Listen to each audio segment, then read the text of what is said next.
మునుగోడు ఉప ఎన్నికల ప్రచారం ఈ రోజు సాయంత్రంతో ముగియనుంది.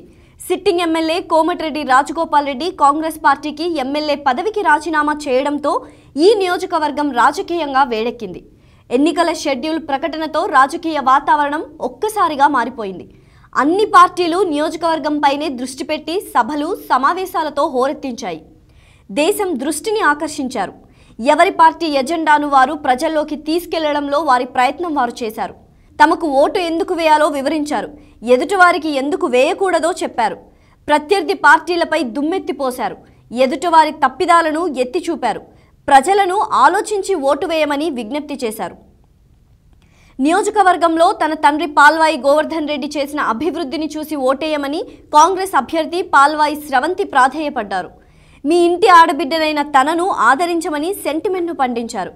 నమ్మిన వారే తనకు మోసం చేశారంటూ కన్నీళ్లు పెట్టుకున్నారు. టీఆర్ఎస్ ఇచ్చిన హామీలను నెరవేర్చలేదని విమర్శించారు.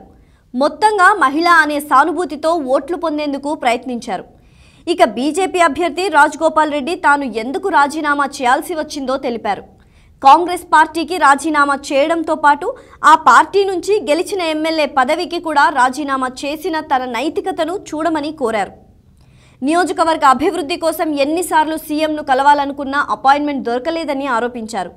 ఈసారి గెలిపిస్తే కేంద్ర ప్రభుత్వ నిధులతో మునుగోడును అభివృద్ధి చేస్తానని హామీ ఇచ్చారు. ప్రచారంలో ప్రధాన పార్టీలన్నింటికంటే టీఆర్ఎస్ ముందున్నది బహిరంగమే. 75 ఏళ్లుగా అధికారంలో ఉన్న పార్టీలు ఈ నియోజకవర్గంలోని ఫ్లోరోసిస్ సమస్యను నిర్మూలించలేకపోయాయని ప్రత్యర్థి పార్టీలను డిఫెన్స్లో పడేసింది టీఆర్ఎస్. తాము అధికారంలోకి వచ్చాకనే మిషన్ భగీరథ ద్వారా ఇంటింటికి సురక్షిత మంచినీళ్లు ఇచ్చి ఫ్లోరోసిస్ సమస్య నుంచి ఈ ప్రాంత ప్రజలకు విముక్తి కల్పించామని గొప్పగా చెప్పుకుంది. ముఖ్యంగా మరో ఏడాదిలో ఎన్నికలు జరగనుండగా ఉప ఎన్నికకు కారణమైన రాజగోపాల్ రెడ్డిపై టీఆర్ఎస్ విరుచుకుపడింది. రాజగోపాల్ రెడ్డి కాంట్రాక్ట్ తీసుకొని పార్టీ మారారనే విషయాన్ని ప్రజల్లోకి తీసుకెళ్లడంలో టీఆర్ఎస్ సక్సెస్ అయింది. ఆయన అనైతికతను ఎత్తి చూపింది.